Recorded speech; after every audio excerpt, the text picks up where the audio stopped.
लोकसभा चुनाव का आगाज हो गया है और हम लोकसभा चुनाव के बीच में हैं।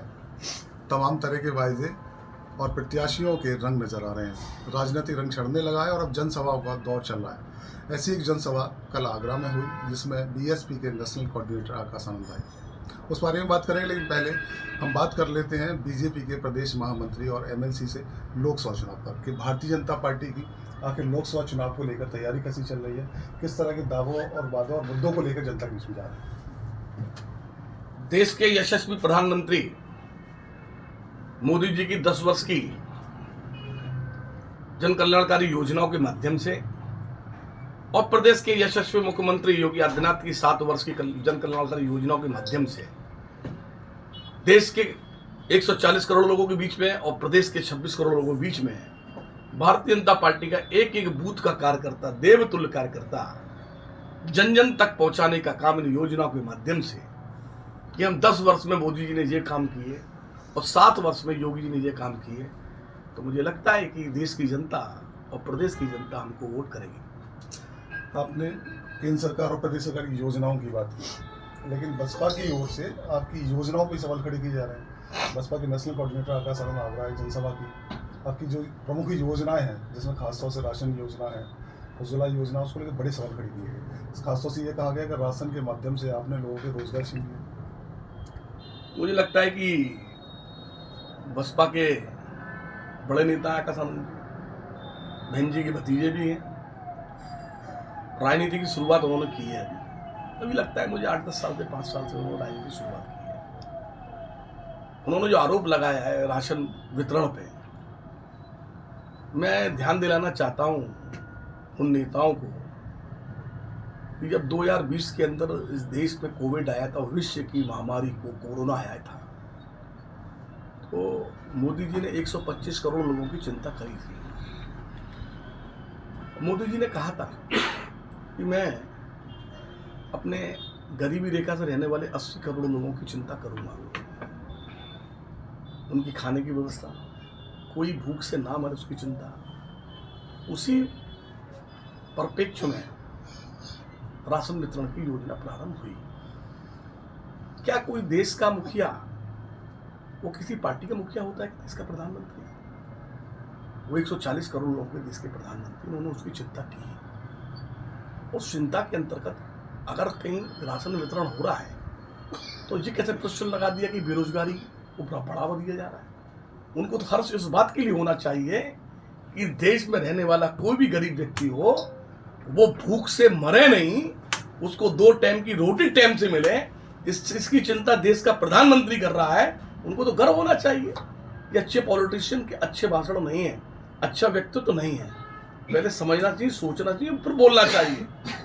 राजनीतिक परिप्रेक्ष्य में आपको आरोप प्रत्यारोप लगाना चाहिए, लेकिन आरोप किस चीज पे लगा रहे हो आपको, ये आपको प्रश्न खड़ा होता है। एक और बड़ी सवाल उन्होंने उठाया था कि शिक्षा और रोजगार से लोगों को वंचित रखा जा रहा है।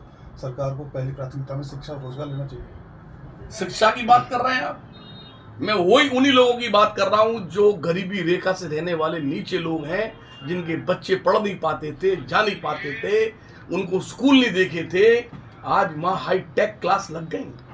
वह आज गरीब बच्चा ड्रेस के अंदर और बैग लेके जाता है, बिगर पैसे के जाता है। ये शिक्षा का स्तर बढ़ा है। मेडिकल कॉलेज खुले हमारे यहाँ, यूनिवर्सिटीज खुली हमारे यहाँ, कॉलेज खुले हमारे यहाँ। एक आंकड़ा देखिए आप, हमने 14 से लेकर और 2024 तक कितने काम किए हैं शिक्षा के ऊपर। क्रांति मचाई है शिक्षा के ऊपर, और गरीबी रेखा से रहने नीचे वाले लोगों के लिए क्रांति मचाई है मोदी जी ने। तो ये सोचना चाहिए, क्या आरोप लगा रहे हो आप। और बेरोजगारी की बात कर रहे हो, स्टैंड अप इंडिया यूथ के लिए तो रोजगार देने का काम करा है, बिगर ब्याज के आपको ऋण देने का काम करा है, स्वावलंबी बनाने का काम मोदी जी और योगी जी कर रहे हैं। आप कह रहे बेरोजगार। निराधार आरोप लगाना अच्छा है, आरोप लगाने के साथ तथ्य के साथ आप विषय को रखो तो अच्छा रहेगा। प्रदेश सरकार को लेकर तीखा हमलावर दिखे हैं आकाश आनंद।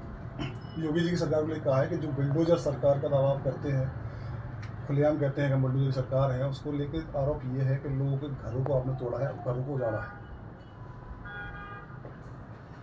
मैं आपके चैनल के माध्यम से मैं चैलेंज करता हूं प्रदेश के यशस्वी मुख्यमंत्री योगी आदित्यनाथ जी ने किसी के साथ भी अगर कोई ऐसा काम कराओ, किसी का बुलडोजर चलाया हो, भाई आपने जुर्म कराए तो आप पे बुलडोजर चलेगा, आपने अनैतिक काम किए तो बुलडोजर चलेगा, और आपने अनैतिक और कोई काम ऐसे नहीं करे और आपको बुलडोजर चलाए, एक नाम बताएं। आपके चैनल के माध्यम से मैं कह रहा हूं, प्रदेश का मंत्री एमएलसी होने के नाते मैं कह रहा हूं कि एक नाम बताएं कि महाराज जी ने यहां पर बुलडोजर चला दिया। आपके पास नाम नहीं होगा,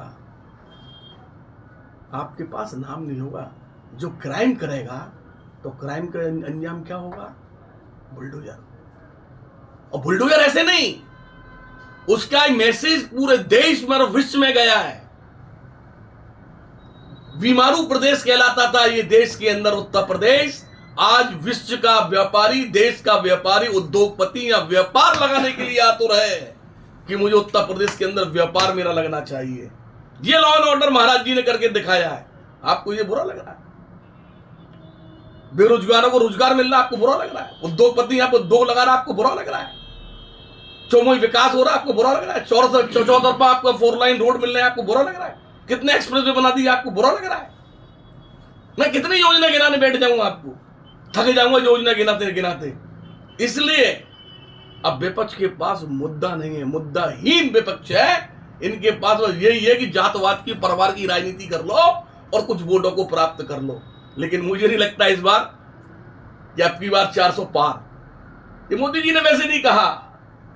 धारा 370 समाप्त करने के बाद उन्होंने 370 प्लस 400 एनडीए इस बार होगा, और एक एक कार्यकर्ता एक एक बूथ पे 370 वोट ऐसा डलवा कर, ये मोदी जी का संकल्प है और योगी जी का संकल्प, वो संकल्प को पूरा करेंगे। तो ये हमारे साथ भारतीय जनता पार्टी के प्रदेश मंत्री और एमएलसी विजय शवरी थे, जिन्होंने साफ तौर से national coordinator BSP Akash Anand के जो आरोप हैं उनको निराधार बताया है, और कहा है कि जिस तरह की योजनाएं केंद्र सरकार और प्रदेश सरकार से चलाई जा रही वो जन कल्याणकारी है, लोगों को रोजगार मिल रहा है, शिक्षा का स्तर बेहतर हुआ। सबसे बड़ा नारा जो चल रहा है 400 पार।